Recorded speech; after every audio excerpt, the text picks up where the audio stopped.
turn our minds to something better and higher.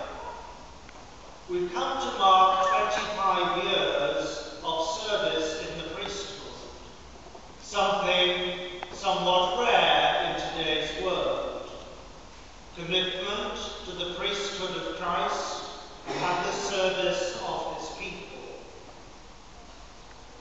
3 weeks ago, I was in the ancient city of Sandomierz in southern Poland, and on the Sunday I celebrated Mass in the local seminary and afterwards toured the grounds. To my delight and surprise, there in the centre of the grounds was a beautiful, classic bronze statue of the Good Shepherd, the sheep on his shoulders being carried to safety. And I thought that it provided a beautiful model and inspiration for the seminarians of what priesthood is really about. In the document on the life and ministry of priests from the Second Vatican Council, the Council speaks of the love of the Good Shepherd in the term pastoral charity.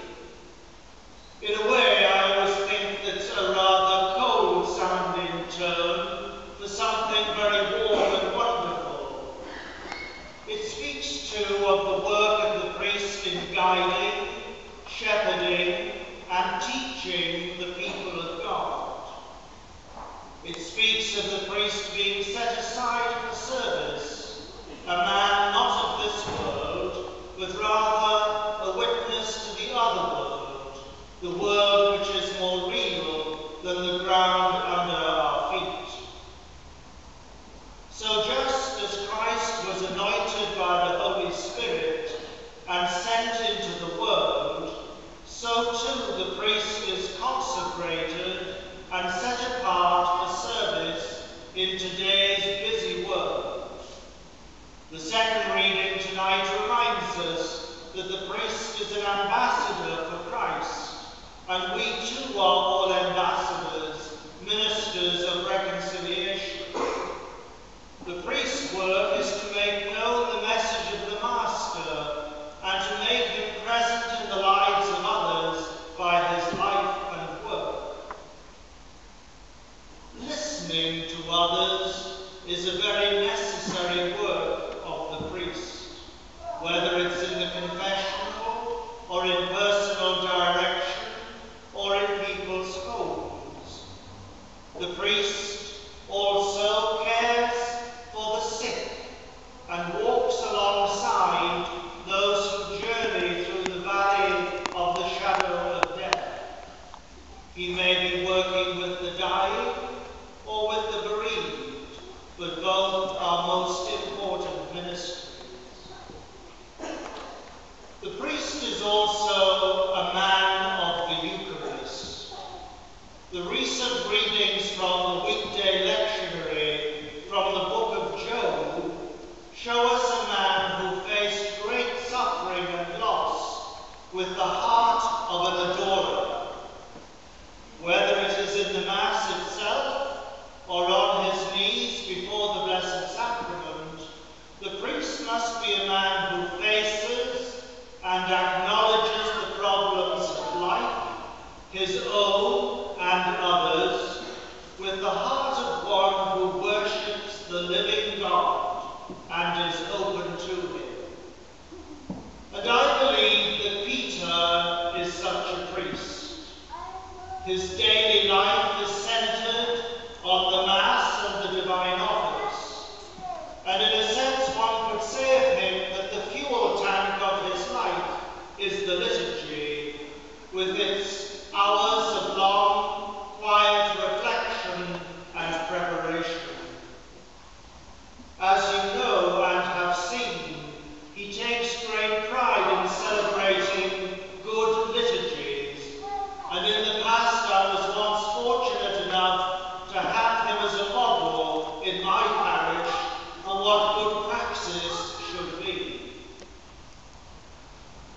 Having said that, the priest is only a man. A good man, I hope, for grace builds on nature. Peter is a great friend, reliable and discerning, sound of judgment. He's always ready to lend an ear or give an encouraging word.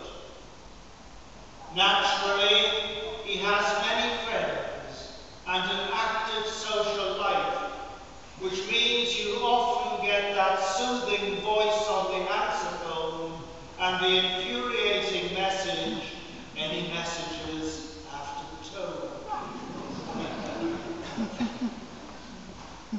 His aptitude for making friends has meant a great deal of progress in ecumenical work.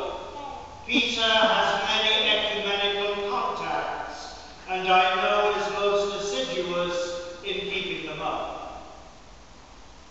Peter has loved his years of priestly service.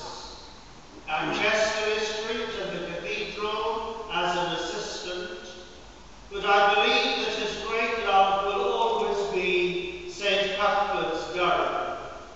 His 14 years with the people in the parish and the myriad of university students made him happy and fulfilled.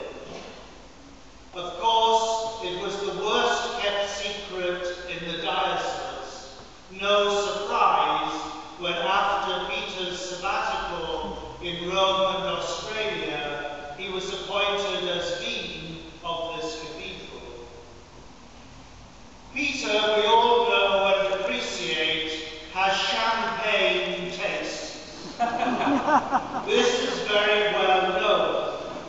But what isn't so well known is that on coming to the cathedral, his plans for refurbishment of the house came up against the more sober opinions of Bishop Kevin Gallagher and Canon Seamus Cunningham.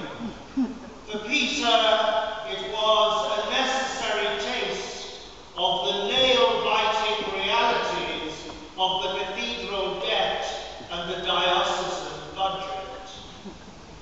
But Peter carried on, and in spite of the discouragement, has made himself at home in this house and in this parish. Peter is also a member of a family.